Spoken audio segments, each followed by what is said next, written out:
Coming to the next type of compressor. The next type of compressor is called vane compressor. Right? This is also called a sliding vane compressor. Right? So here you can see these are the sliding vanes. Correct? There is a slot. Inside the slot, this vane it can move. Right? Here you can see this is a spring is found here. Right? This is a spring, and this is what we call it as a vane. And there is a slot. Through this slot, this is going to move. As the compressor rotates, the position of this is going to vary, right?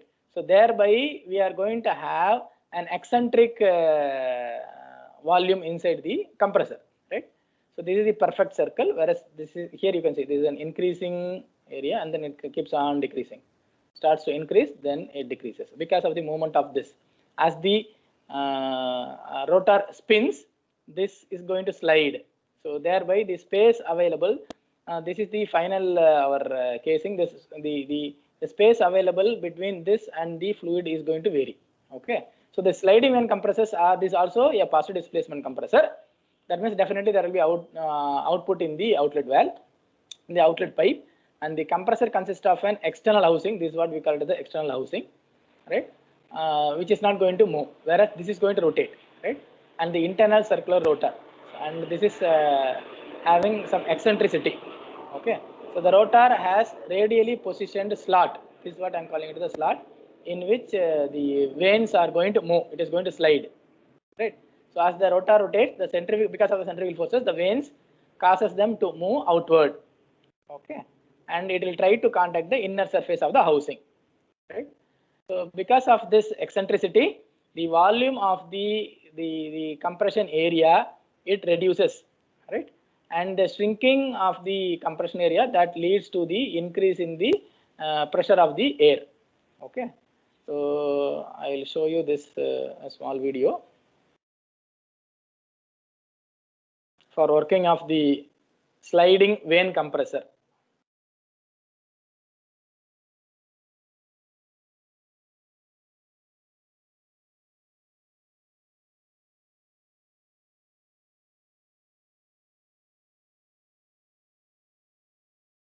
So this is the housing. These are the vanes, and the vanes can slide.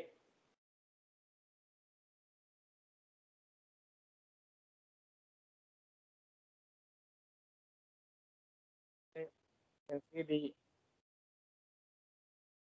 vanes moving, sliding. Now this is the entry of the air.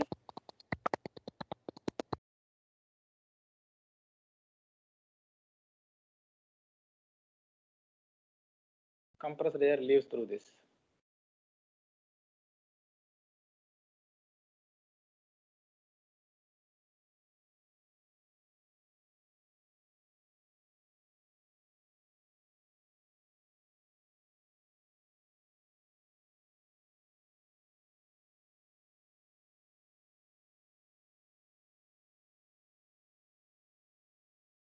So this is about vane compressors.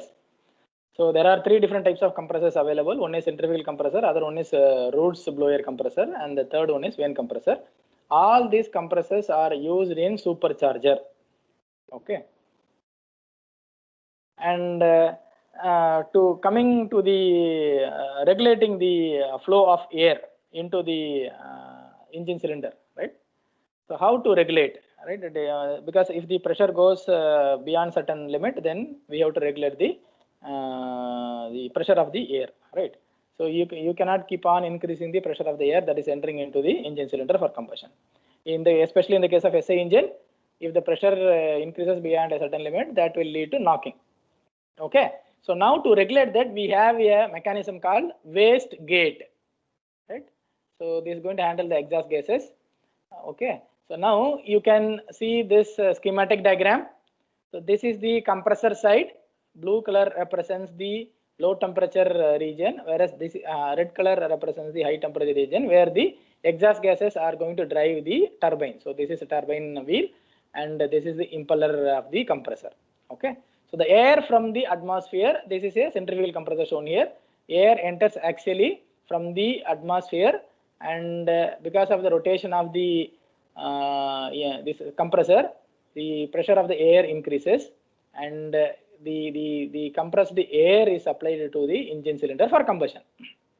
Okay, so now after combustion inside the engine, the products of combustion are going to pass through this, right? This is the products of combustion that is entering in normal operation. During normal operation, what will happen? It passes through this turbine wheel and it makes the turbine wheel to spin, and in turn the turbine wheel is mounted or connected with the help of a shaft to the compressor, thereby it drives the compressor. This is the normal operation. Now let us say the engine is operating at a higher speed, right? Assume that the engine is operating at a higher speed. If the engine is operating at a higher speed, then more quantity of fuel and air are going to undergo combustion, and more products of combustion is going to come out through this passage. And because of the higher flow rate, the turbine is going to rotate at a higher RPM, and in turn it is going to operate the compressor also at a higher speed, and thereby the pressure, the pressure of the air is going to be boosted still higher, right? If it is SI engine, that has to be regulated. So to regulate that, what we are going to do? So this there is a connection between this and we have a valve. This valve we call as the waste gate.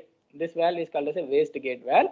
So this waste gate valve is operated by this diaphragm mechanism, right? So if when you apply a pressure here, so this hinge will move this direction, and this will make the valve to move inwards.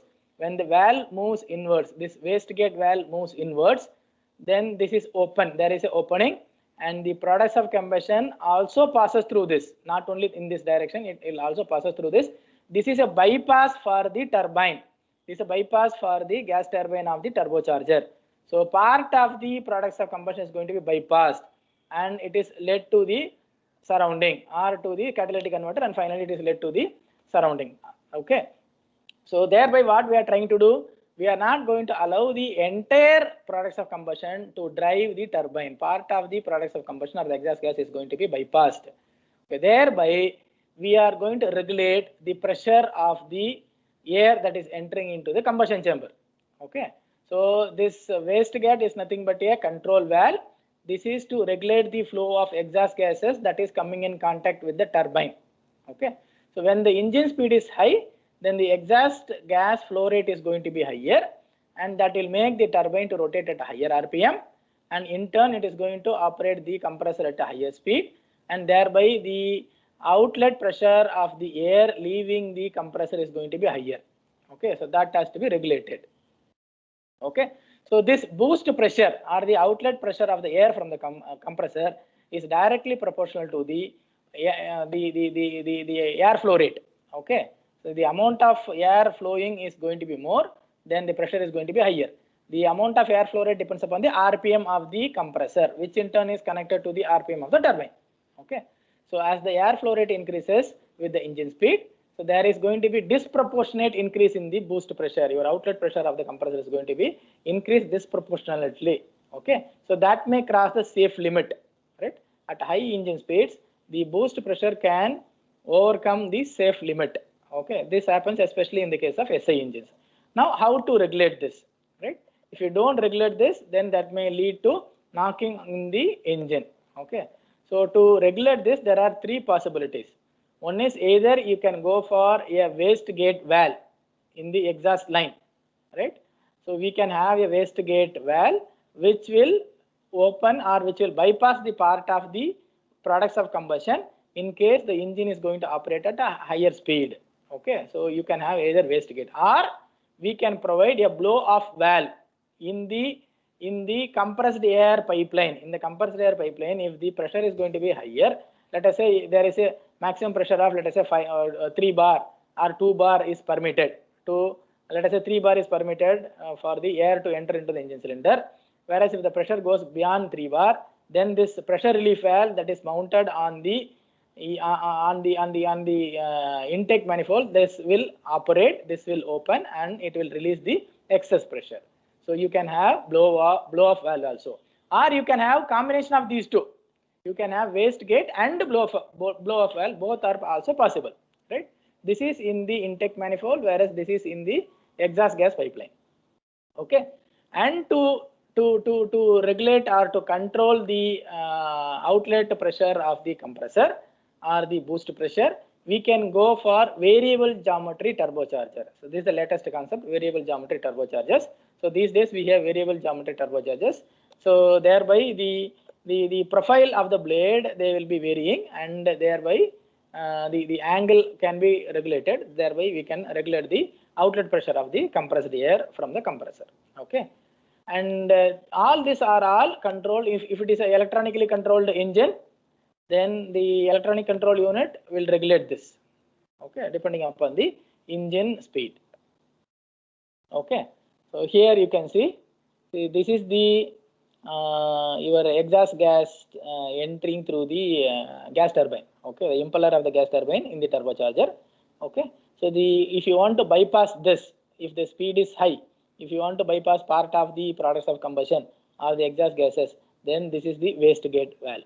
Okay, this valve will bypass in case the engine RPM is higher. Now here coming to the blow-off valve, right?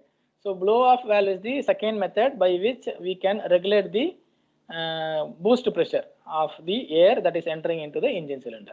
Okay, so here you can see this is the engine cylinder. Okay, and now this is the outlet valve or the exhaust valve. So through this, the products of combustion or the exhaust gases are going to leave after combustion, and in turn it is going to drive the gas turbine, and the gas turbine is connected to the compressor. The compressor will take the air from the atmosphere. So the air with atmospheric pressure is going to get compressed, and the high pressure air is passing through this, and this high pressure air is entering into the intake manifold. Okay, through the inlet valve. Okay, so now if the pressure is high, if the pressure is high in the intake manifold, right? So then here you can see a blow-off valve. So this blow-off valve, you can set the pressure in the blow-off valve, right? This is spring-loaded blow-off valve. If the by setting the pressure, once the pressure inside the intake manifold is going to be more than the set pressure, right? Then this valve will open against the spring, and thereby it releases the excess pressure. Once the pressure reaches the safe limit, then the valve is closed automatically because of the spring pressure. Okay, so this we call it as a blow-off valve. This is present in the intake manifold, and to regulate the boost pressure, we can have a wastegate valve also. So this wastegate valve is placed in the exhaust pipeline. Okay, before the exhaust gas enter into the turbine to drive the turbine or to spin the turbine, if the boost pressure is higher, then the wastegate valve is open and the products of combustion or the exhaust gases are going to be bypassed. Okay, so in this diagram we have both